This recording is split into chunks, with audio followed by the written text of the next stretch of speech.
Hello everyone and welcome back to another video from Gameplay Classic. In this video, I'm going to show you what are the different game modes that are available within the Tekken 3 game on your PC. So let's get started right away.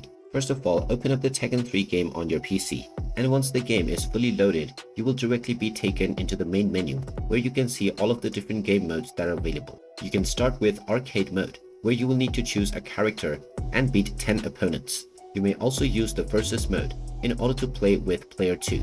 There is also a Team Battle mode where you can choose multiple characters in order to battle as a team. Then there is the Time Attack mode where you can beat as many number of characters under the given time.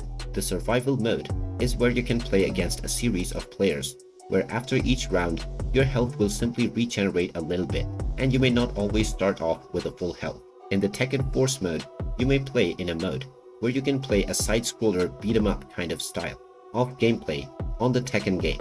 Finally, there is the Practice mode where you can practice your skills before immediately getting into the game by choosing any character. After choosing your character, you can start your match within any of the given modes right away.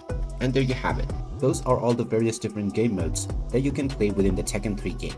If you find this video helpful, make sure you hit that like button and subscribe to our channel if you haven't done so already. Also ring that notification bell to never miss another update from us. Thank you for watching, and I will see you again in the next video.